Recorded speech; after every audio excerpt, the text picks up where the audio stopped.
Assalamualaikum warahmatullahi wabarakatuh. Waalaikumsalam warahmatullahi wabarakatuh. Alhamdulillah, sholli ala Rasulillah Muhammad ibn Abdillah. La haula wa la quwata illa billah, amma ba'du. Qala Allah Ta'ala fil Qur'anil Karim, a'udzu billahi minasyaitonir rajim. Ya ayyuhalladzina amanu ittaqullaha haqqa tuqatih wa la tamutunna illa wa antum muslimun. Wa qala sallallahu alaihi wasallam, khairukum man ta'allamal Qur'ana wa 'allama. Ibu-ibu, Bapak-bapak jemaah sekalian rahmati Allah Subhanahu wa taala. Kita akan melanjutkan kajian tafsir surat At-Tur dari kitab Al-Munir karangan Dr. Abbas Zuhaili. Pertemuan yang lalu kita sudah masuk di ayat 1 sampai 6. Wat-tur wa kitabim mastur fi raqqim mansur wal baitil ma'mur wasaqfil marfu' wal bahril masjur. Itu sampai ayat yang ke-6. Supaya nyambung dan mengingat ulang sedikit, di ayat 1 sampai 6 itu berupa sumpah-sumpah Allah, ya. Aqsamallahu subhanahu, Allah bersumpah dengan menggunakan, ya, ciptaannya, makhluknya. Wat-tur, demi bukit Tur, bukit Tur Sina. Wa kitabim mastur, demi kitab yang ditulis, fi raqqim mansur, dalam lembaran-lembaran. Wal baitil ma'mur, demi Baitul Ma'mur atau demi Makkah atau demi Ka'bah. Wasaqfil marfu', demi atap, maksudnya langit-langit yang ditinggikan. Wal bahri al masjur, demi lautan yang bergelombang. Nah, Allah Subhanahu wa taala bersumpah dengan nama-nama tersebut. Di antaranya dari sumpah itu menunjukkan tempat tinggalnya para nabi, ya. Jadi di antara sumpah-sumpah itu menunjukkan tempat tinggalnya para nabi. Seperti At-Tur itu kan mengingatkan kepada kisahnya Nabi Musa, ya, Nabi Musa alaihissalam. Wal baitil ma'mur, itu wal baitil ma'mur ini tentang Baitul Ma'mur, tentang Ka'bah. Ini juga kisahnya Nabi Muhammad SAW. Kemudian wal bahril masjur, tentang laut gelombang. Itu juga mengingatkan kepada kisahnya Nabi yang dimakan ikan, siapa kemarin? Nabi Yunus, ya, Nabi Yunus. Sehingga Nabi Yunus berdoa, la ilaha illa anta subhanaka inni kuntu minadh dhalimin. Nah, sekarang kita masuk ke ayat yang ke-7. Sumpah itu, ya, biasanya sumpah itu yang pertama atau fungsi sumpah itu adalah untuk meyakinkan orang yang masih ragu. Jadi fungsi qasam, sumpah, itu adalah untuk meyakinkan orang yang masih ragu. Terkadang kita menemukan ada orang itu yang sepertinya masih ragu-ragu. Nah, karena masih ragu, maka kemudian ditambahlah dengan sumpah. Mungkin ada orang yang ragu dengan ciptaan Allah, dengan kekuasaan Allah, dengan, ya, kebesaran Allah, maka Allah kemudian bersumpah, Wat-tur, demi bukit Tur, dan seterusnya. Yang kedua, sumpah itu biasanya untuk meyakinkan adalah harus ditunjukkan dengan bukti, ya, jadi dengan bukti-bukti. Misalkan di dalam pengadilan, ya, seseorang masuk pengadilan untuk meyakinkan jika ada orang yang meragukan kebenaran dirinya atau kesaksian dirinya, maka dia melakukan sumpah. Kalau dalam hadis kitab Bulughul Maram dalam pengadilan itu disebutkan sumpah itu diberikan kepada orang yang dituduh, ya. Jadi kalau ada orang yang dituduh, maka untuk membuktikan kebenarannya dengan sumpah, demi Allah saya tidak melakukan ini. Tapi kalau pendakwa atau si penuduh, itu dia harus menunjukkan bukti. Mana buktinya? Saudara mengatakan kalau ini melakukan tindakan korupsi, itu yang harus menunjukkan bukti-buktinya. Mungkin kalau sekarang mungkin jaksa, ya, jaksa atau penuntut umum itu yang harus menunjukkan bukti. Tapi yang terdakwa, ya, yang dituduh itu yang harus bersumpah. Jadi kalau yang pendakwa itu nggak bisa mengatakan demi Allah dia mencuri gitu, tidak begitu. Tapi yang bersumpah itu yang dituduhnya, demi Allah saya tidak mencuri, demi Allah saya tidak melakukan itu semuanya. Tapi kalau yang menuduh dia harus menunjukkan bukti. Benar dia pencurinya karena saya memiliki bukti-bukti. Dalam Al-Quran juga begitu. Jadi Allah itu menggunakan sumpah, tadi tujuan sumpah itu untuk meyakinkan. Jika ada orang-orang yang masih ragu tentang kebesaran Allah, maka Allah bersumpah. Wattur. Kemudian yang lain, wal baitil ma'mur, wal bahril masjur. Kemudian yang kedua tadi, bahwa sumpah itu ditunjukkan dengan bukti. Ya, kalau Allah bersumpah, wattur, dengan Bukit Tur, lalu salah satunya wal bahril masjur, salah satunya demi lautan yang bergelombang. Mana buktinya? Nah, nanti dibuktikan nih loh, lihat lautan itu ada, gunung itu ada, langit itu ada, itu buktinya bahwa benar-benar Allah itu telah menciptakan itu semuanya. Maka lihat yang ketujuh dikatakan inna adaba rabbika lawaqi'. Sesungguhnya siksa Tuhanmu itu lawaqi', pasti benar-benar terjadi, ya. Jadi apa yang dikatakan Allah bahwa nanti akan ada balasan, akan ada pahala, akan ada siksa bagi orang-orang yang masih meragukan, bagi orang-orang yang masih tidak percaya, maka dipertegas inna adaba rabbika lawaqi'. Sesungguhnya siksa Tuhanmu itu benar-benar pasti terjadi. Kalau siksa itu sudah datang, azab itu sudah ada, malahu min dafi', tidak ada satu orang pun yang dapat menolaknya. Jadi tidak ada. Termasuk kematian, ya. Orang ingin bersembunyi dari kematian tak bisa. Orang ingin lari dari kematian tidak bisa. Mau sembunyi kemana? Ya. Jadi umpamanya biar malaikat pencabut nyawa tak datang, lalu Bapak masuk ke dalam peti besi, petinya dikunci, lalu peti besinya masukkan ke kamar, kamarnya juga dikunci, kamarnya berada di dalam rumah, rumahnya dikunci, kemudian rumah pun berada dalam gerbang tembok yang besar, tembok besar pun dikunci, dikira malaikat tidak bisa masuk, bisa.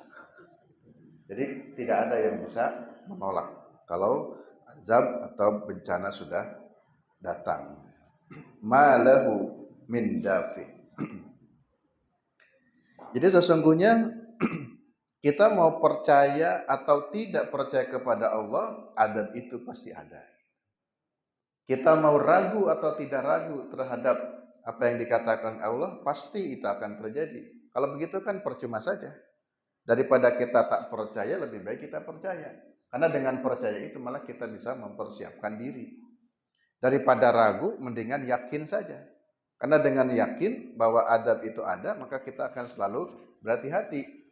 Daripada sekarang di dunia masih meragukan,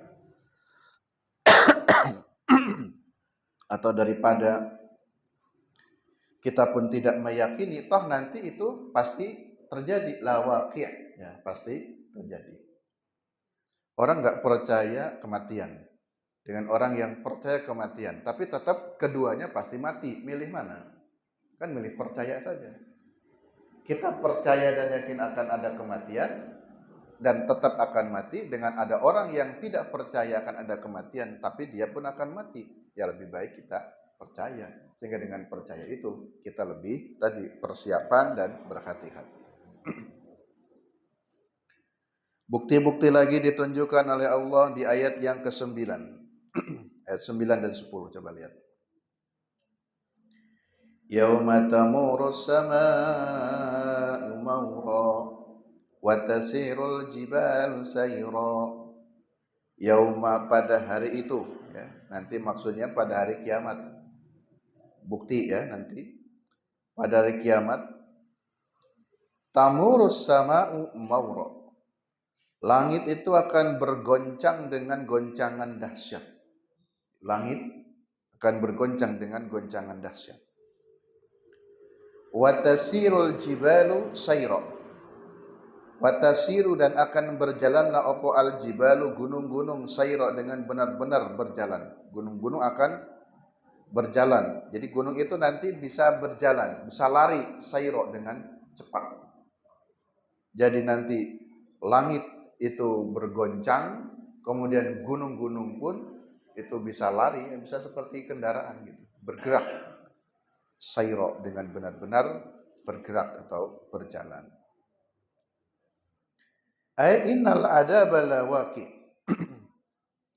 Sesungguhnya adab itu pasti akan terjadi nanti pada yauma tudrabus sama'u ittiraban. Jadi ketika langit digoncangkan.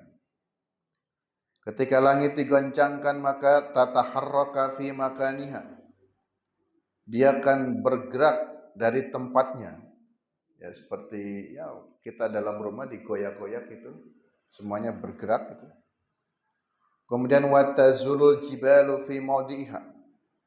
Gunung pun nanti akan lepas dari tempatnya. Ya. Jadi Bapak Ibu, sebenarnya kan bumi ini kan bergerak. Bumi kita itu muter dan gerakannya cepat. Tapi kita tidak terasa kan? Itu tidak terasa itu karena cepatnya. Kemudian disebutkan dalam beberapa ayat tentang gunung bahwa Allah ciptakan gunung itu sebagai pasak. Jadi pakunya ya. Jadi gunung itu sebagai pasaknya, sebagai pakunya sehingga mengakibatkan bumi ini kan tenang. Jadi kita ini merasa tenang. Jalan biasa, enggak sempoyongan. Tapi nanti itu gunung pasaknya dicabut gitu. Jadi pasaknya dicabut. Bayangkan kalau pasaknya dicabut berarti ini bumi ini goyang. Bukan hanya dicabut, tapi nanti akan berjalan itu gunung. Kalau gunung saling bertabrakan jalan, kita mau lari kemana? Kalau motor ya, pada ngebut kita bisa menghindar. Tapi ini gunung, itu gunung Merapi, lari ke sini. Dari sana, dari utara lari ke Bantul, kita mau menghindar kemana itu?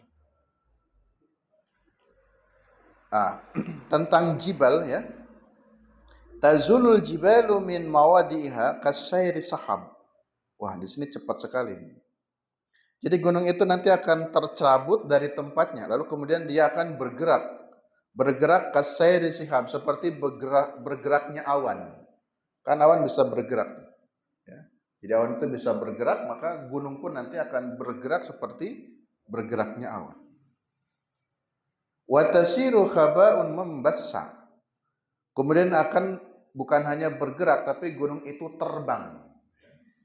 Jadi bergerak ya terus pada berterbangan. Coba gunung yang besar bisa terbang. Ya. Kalau dalam surat yang lain kan seperti anai-anai yang berterbangan. Anai-anai itu kan menunjukkan benda yang kecil. Ya.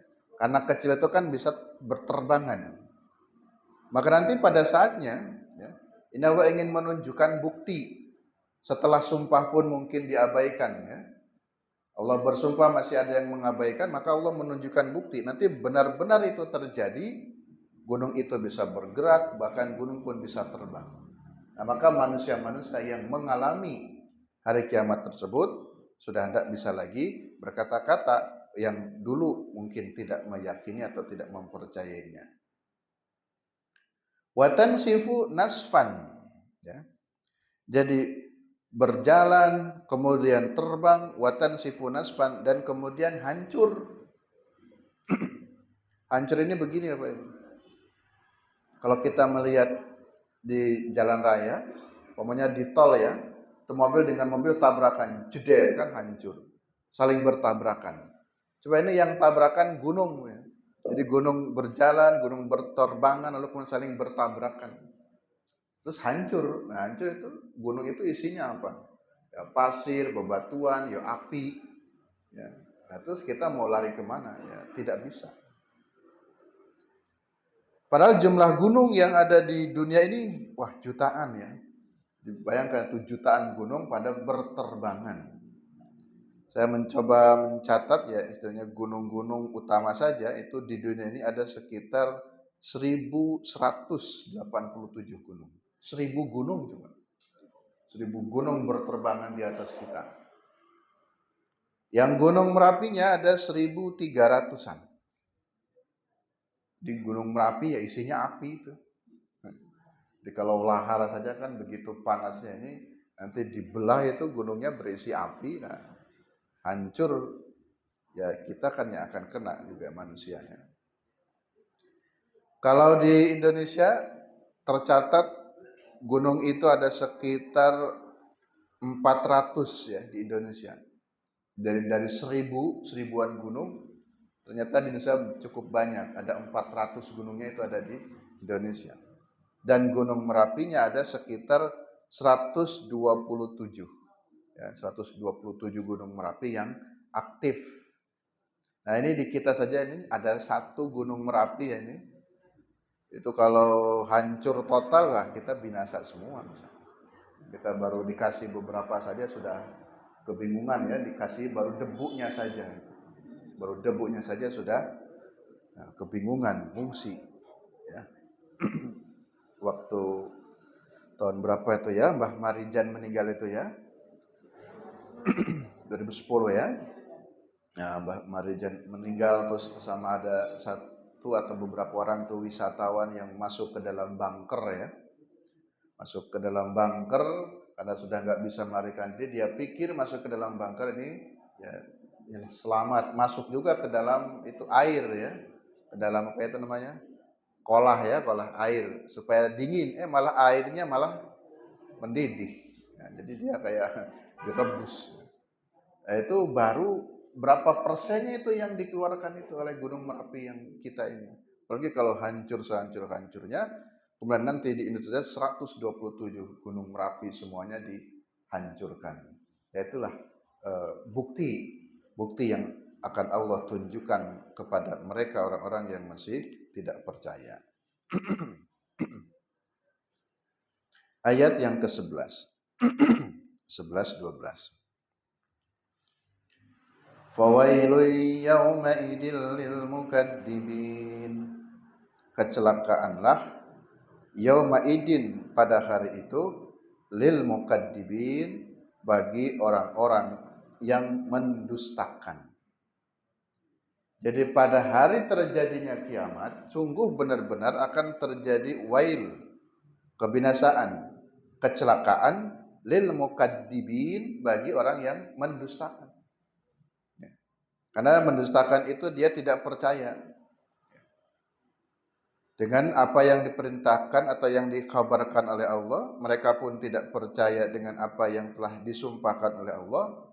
Barulah betul-betul ditunjukkan buktinya. Sehingga itulah relevansinya dari ayat 1 sampai ayat 6 berisi tentang sumpah-sumpah, yang tujuan sumpah itu atau fungsi sumpah itu untuk meyakinkan bagi yang masih ragu. Jika masih tetap ragu, maka Allah tunjukkan bukti yang sebenarnya. Menarik di sini kata fawailun. Kata wailun itu ditemukan di Quran banyak sekali. Ada sekitar mungkin 13 ya, banyak sekali. Wailul lil musallin. Ada lagi wailul likulli humazatil lumazah. Wail banyak sekali.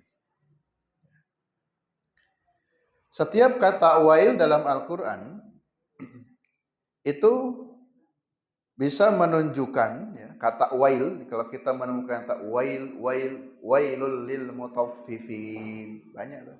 Tadi wailul likulli humazatil lumazah. Wail. Setiap kita menemukan kata wail dalam Al-Quran itu menunjukkan ancaman.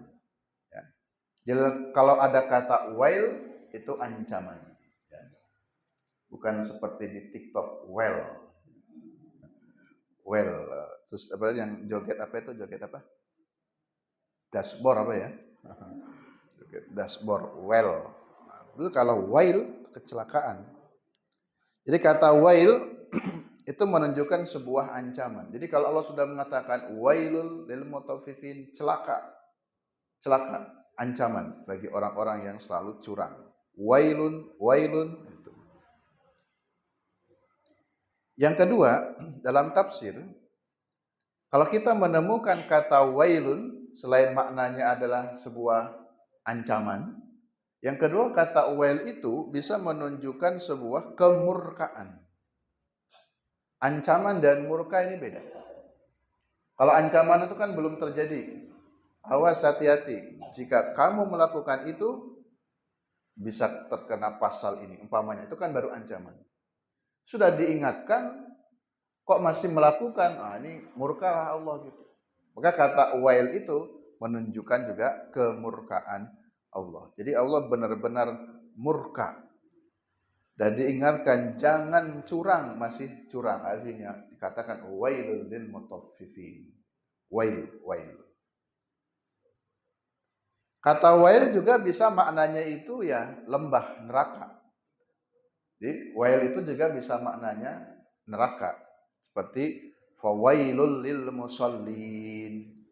Maka neraka wail itu diperuntukkan untuk orang yang sholat. Tapi sholatnya yang alladzina hum an sholatihim sahun. Ya, jadi tidak boleh berhenti di kata wailulnya, wailul lil musallin, kecelakaan bagi orang yang sholat. Selesai, nggak dilanjutkan tafsirnya, atau besoknya dia nggak ikut ngaji lagi. Hanya kesimpulannya orang yang sholat itu malah masuk neraka. Itu potongan ayat oleh apa itu siapa mu'alaf bukan mu'alaf murtadin ya.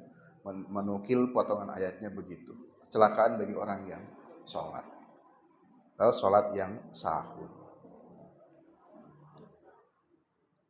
Kemudian kalau satu paket fawailu yauma idil lil mukaddibin, itu juga banyak itu ya. Seperti dalam surat Al-Mursalat juga kan banyak. Wailu yauma idil lil mukaddibin. Jadi paketnya langsung wailu yauma idil lil mukaddibin. Itu cukup banyak juga. Itu menunjukkan bahwa benar-benar ya ancaman Allah, kemurkaan Allah itu ditujukan kepada lil mukaddibin, orang-orang yang mendustakan agama, ya. Kalau dalam surat Al-Maun kan ara'aital ladzi yukadzibu biddin. Tahukah kamu siapa orang-orang yang mendustakan agama? Siapa orang-orang yang mendustakan agama? Kalau dalam konteks ini di ayat ke-12-nya, orang-orang yang mendustakan agama atau mukadzibin, orang-orang yang mendustakan ini adalah alladzina hum fi khaudin yal'abun. Alladzina hum fi khaudin yal'abun. yakni orang-orang yang mereka itu bermain-main di dalam dosa dan maksiat. Hum, mereka fi khaudin. Khaudin itu kebatilan. Khaudin itu maksudnya dosa. Yal'abun, mereka bermain-main. Maka ancaman Allah akan diberikan kepada orang-orang yang bermain-main dalam dosa. Dosa kok dipermain-mainkan? Tidak ada rasa penyesalan ketika seseorang melakukan dosa itu. Tidak menyesal, tapi malah jadi candaan, senda gurau. Padahal dalam masalah dosa. Atau ya mempermain-mainkan, ya, mutar-muter. Saya tidak mengatakan mana yang benar dan mana yang salah. Tapi Bapak Ibu mungkin mengikuti kasus yang pernah disebutkan Vina Cirebon ya.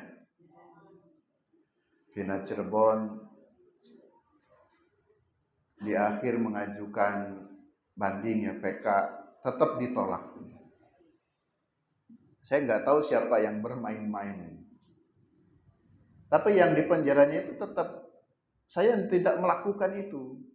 Kalau dari data-data kita, saya mohon maaf bukan kita ya, saya meyakini kok bahwa mereka itu benar-benar tidak membunuh. Tapi karena mungkin ada sebuah sistem, karena mungkin ada yang bermain-main, siapa yang bermain-mainnya ya kita nggak tahu juga.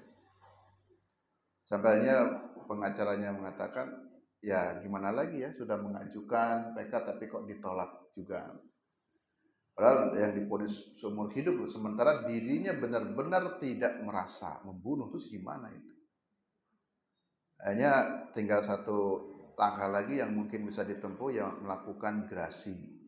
Gerasi itu pengampunan nanti diajukan kepada presiden. Tapi ternyata mereka tidak mau. Karena di antara syarat gerasi itu bisa diampuni atau bisa dibebaskan di penjara, tapi syaratnya harus mengakui dulu. Mengakui kalau dia memang salah, lalu kemudian dengan pertimbangan ini bisa dihapuskan. Mereka tetap memilih ya kalau harus mengakui salah ya, walaupun ada peluang mengajukan gerasi ya tidak mau. Nah, jadi situlah memang dunia itu tempat bermain-main. Jadi tadi mohon maaf saya tidak mengatakan siapa yang benar siapa yang salah, tapi meyakini bahwa di dalam banyak hal dalam dunia hukum, dunia peradilan itu banyak mafia juga. Banyak yang bermain-main juga, main-mainkan saja. Tapi kan siapa yang sedang bermainnya, atas permintaan siapa permainan itu. Tapi tetap yal'abun, mereka yang bermain-main. Kalau mereka hati nuraninya tahu itu perkara yang batil fi khaudin, atau itu perkara maksiat atau itu perkara dosa, kok tetap dipermain-mainkan saja, maka mohon maaf, ini juga bisa berlaku kepada ayat ini. Fawailu yauma idil lil mukaddibin alladzina hum fi khaudin yal'abun. Sudah dosa, salah, maksiat kok masih dipermain-mainkan gitu ya. Nah, jika mengetahui memang itu benar-benar satu kesalahan kok dipermain-mainkan. Kalau dalam konteks agama, orang yang bersalah akui kesalahannya, jangan mutar-mutar tidak bersalah. Sebagaimana juga ya perangkat-perangkat hukum mungkin juga sudah paham ya, data-datanya atau apa mana yang benar ya seharusnya katakan yang benar, dan yang salah pun seharusnya putuskanlah dengan ya, sesuatu yang benar, faktanya salah itu. Ya. Di 2 minggu atau kurang lebih 1 bulan juga mohon maaf ya rame juga, mohon maaf, yang namanya Gus-Gus itu, Agus banyak sekali ya. Ada berapa Agus juga ya, ada Gus, ada Agus ya. Ada dari persoalan masalah apa itu es teh ya. Ada yang persoalannya masalah donasi ya. Dan mohon maaf kemarin ya ada yang disabilitas Ibu tahu ya Bu ya, yang disabilitas dia diberikan kekurangan tapi kemudian juga ya tidak menyadari malah digunakan dengan sesuatu yang lebih buruk, yang nggak pantas lagi ya. Kalau benar salah masih berbelit-belit, nah itu namanya bermain-main itu ya. Padahal ya kalau memang benar salah ya sudah, nggak apa-apa, khilaf, saya salah, kan lebih terhormat daripada bermutar-mutar dulu padahal ada datanya, ada faktanya, ada korban yang berbicara tapi mutar-mutar terus. Jadi jangan sampai termasuk kategori fi khaudin yal'abun. Jadi dalam dosa kok masih bermain-main. Harusnya kan segera saja bertobat ya, menyadari enggak apa-apa. Enggak usah malu daripada muter-muter. Lalu kalau sampai ke pengadilan ternyata benar bersalah kan malah malunya 2 kali lipat. Jadi kalau dalam agama kita salah, kita khilaf, tidak apa-apa, akui saya bersalah, istighfar, tidak perlu apologi, muter-muter dan seterusnya. Jadi janganlah kita menjadi alladzina hum fi khaudin yal'abun dalam dosa kok masih yal'abun, bermain-main. Di dalam Al-Quran juga banyak disebutkan tentang bahwa memang dunia itu tempat permainan ya. Salah satunya ini surat Al-Hadid juga bagus. I'lamu annamal hayatud dunya laibun walahwun wazinatun watafahurun bainakum watakasurun fil amwal wal aulad. Jadi disebutkan sifat dunia itu memang kata Allah, ini ada beberapa sifat dunia. I'lamu, ketahuilah annamal hayatud dunya laibun. Nah, pertama dunia itu tempat laibun, tempat main-main. Walahwun, dan tempat bersenda gurau. Memang betul, tempat bersenda gurau. Tidak salah juga kalau ada dai penceramah bersenda gurau. Tapi juga berhati-hati, bersenda gurau itu jangan berlebihan. Dengan tujuan memperolok-olok atau menghinakan, walaupun dasarnya ya saya kan biasa bersenda gurau kalau ceramah. Ya mungkin sedikit boleh, tapi juga tidak boleh pula berlebihan. Karena juga ada keterangan yang tidak boleh bercanda itu berlebih-lebihan. Ya. Tapi memang itulah sifat dunia. Jadi memang orang akan terjebak dengan tadi ya dunia-dunia itu. Laibun, tempat main-main, lahwun, tempat bersenda gurau, wazinatun, dan zina. Zina itu perhiasan, gemerlap dunia. Nah, semuanya rebutan tentang dunia ya. Karena gara-gara beda partai ya, gara-gara beda partai lalu kemudian terjadi cerai. Lalu kemudian terjadi konflik keluarga karena gara-gara beda pilih. Baru saya mendapati kasus ya, bahwa pertanyaan seorang suami dan istri itu menjadi konflik rumah tangganya karena gara-gara beda pilihan. Ini di kasusnya di daerah Sleman ya, di milih A dan milih B. Itu cuman suami istri bareng satu rumah karena beda pilihan. Nah itu karena tadi zinatun, di situ ada perhiasan ya. Ya, rebutan perhiasannya mana yang lebih menguntungkan dalam pemilihan itu, sehingga yang terkorbankan keluarga. Besanan juga bisa terkorbankan toh. Pentolan partai-partai besar nanti padahal sudah besanan, sudah punya anak, mantu dan cucu, tapi karena gara-gara beda partainya bisa pecah itu karena dunia. Wa tafahurun bainakum. Tafahur itu saling membanggakan. Memang sifatnya dunia itu sudah saling membanggakan. Kalau kondangan bajunya dicari yang terbagus sehingga milih baju pun 1 jam. Kira-kira ini pas enggak ya? Ini pas enggak ya? Kira-kira teman pakai yang mana? Karena ingin tafahurun, saling membanggakan.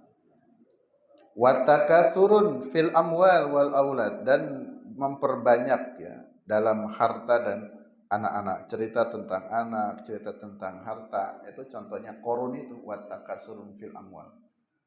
Nah itulah sifat-sifat dunia. Sehingga di surat ini atur kita diingatkan hati-hati, jangan sampai kita bermain-main di dunia itu terlena. Apalagi ini bermain-main dalam dosa dan maksiat. Karena Allah memberikan ancaman, Allah murka, wailul yauma idil lil mukaddibin. Itu jamnya kurang Bu ya?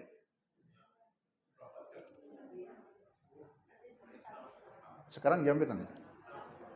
6:04. Oh gitu. Baik. Saya lihat yang sana. Kita lanjutkan 3 ayat lagi. Ayat 13. Yauma yud'auna ila nari jahannama da'a. Pada hari itu, sekarang bergeser ya. Tadi menjelaskan tentang hari kiamat, bumi digoncangkan, gunung dihancurkan. Nah, itulah balasan bagi orang yang bermain-main dalam dosa dan maksiat. Nah, di ayat ke-13 kita geserkan ya kira-kira peristiwanya. Sekarang posisi di akhirat. Yauma pada hari itu. Nah, hari itunya maksudnya hari akhirat. Kalau di ayat 9 kan yauma pada hari itunya masih di dunia tentang kiamat itu. Di ayat 13, yauma pada hari itu, nanti pada hari akhirat, yuda'una ilan nari. Mereka akan didorong ke dalam neraka jahanam. Da'a, ya sebenar-benar dorongan atau dengan kuat. Jadi nanti kan ada satu perjalanan sirat ya. Untuk menyeberang sirat dalam hadis banyak digambarkan ada orang yang menyeberang sirat itu yang bisa berjalan cepat, ada yang merangkak, ada yang sama sekali nggak mau, saking takutnya. Maka nih orang-orang yang nggak berani nyebrang itu nanti didorong. Ya. Yauma yuda'una ilanar, mereka akan didorong dimasukkan ke dalam neraka. Ya. Jadi ketika di akhirat ya barulah mereka percaya semua itu benar ya, tidak bohong. Dia akan didorong ke dalam neraka. Yauma yudfa'una wa yusaquna ila nari jahannam daf'an anifan syadidan. Jadi ketika mereka sudah di akhirat, mereka tidak bisa menolak lagi sama sekali adab yang ada di hadapannya, yang waktu di dunia itu didustakan. Bahkan ketika mereka tidak mau nyebrang pun mereka akan didorong ke dalam neraka jahanam. Kata neraka itu dalam Al-Quran memang disebut dengan beberapa kalimat. Ada dengan menggunakan kata jahanam, itu juga neraka.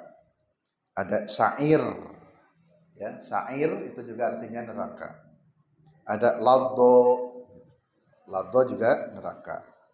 Kemudian hutamah, dalam surat apa itu? Humazah ya. Hutamah ya. Hutamah. Lalu ada sakor, ada jahim, ada hawiyah ya. Narun hawiyah ya, ada hawiyah. Dan ada juga wail. Jadi penyebutan untuk neraka itu banyak ya. Di sini menggunakan jahanam. Jadi kalau punya anak, cucu jangan dikasih nama jahanam. Walaupun pakai kata Siti jahanam, Siti hawiyah.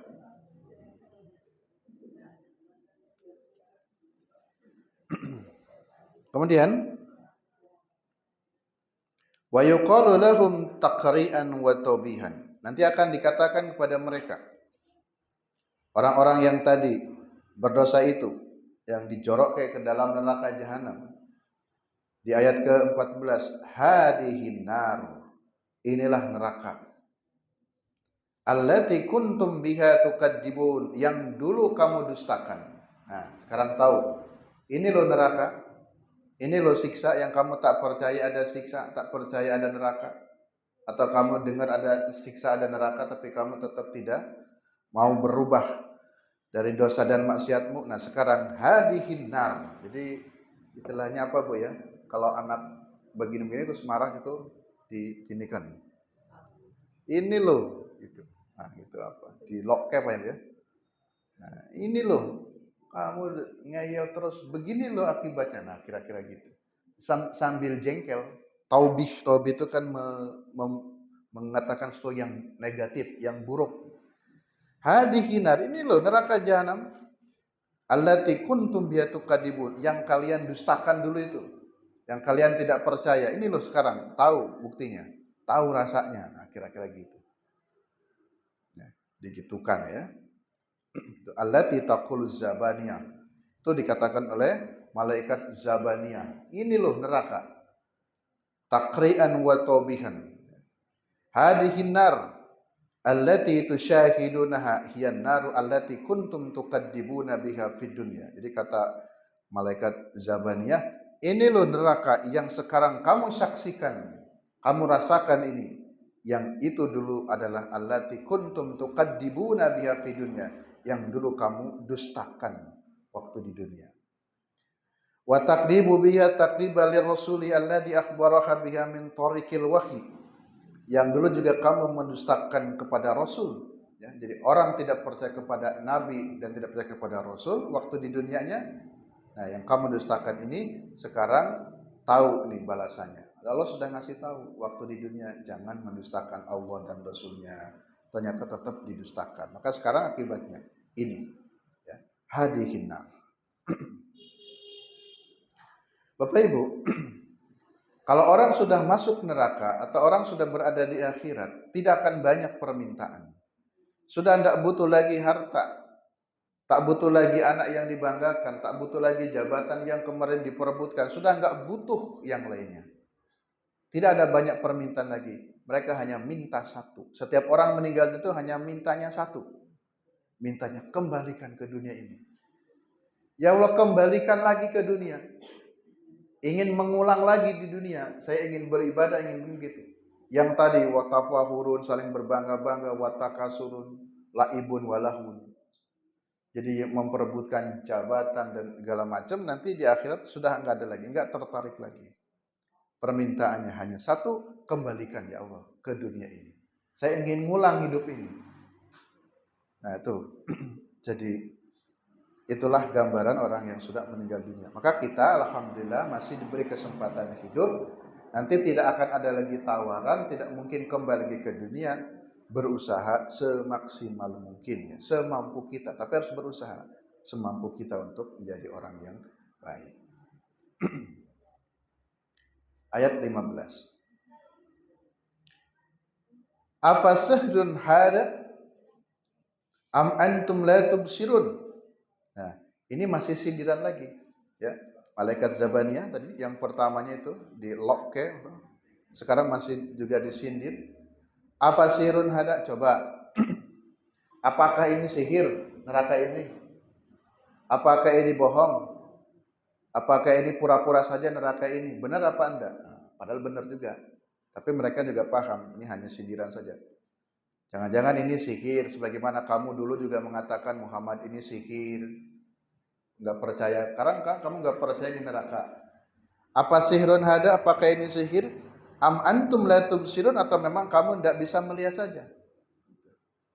Pasti dia tahu kalau ini benar, neraka itu benar, siksa itu benar, bukan sihir.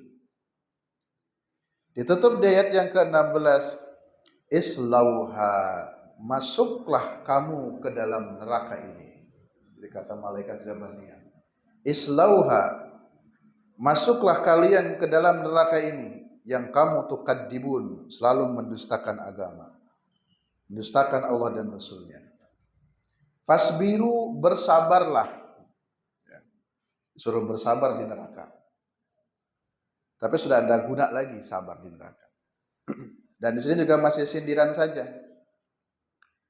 Fasbiru aw la tasbiru, kamu bersabar atau kamu tidak bersabar, sawaun alaikum, sama saja. Jadi kesabaran itu sudah nggak ada gunanya lagi.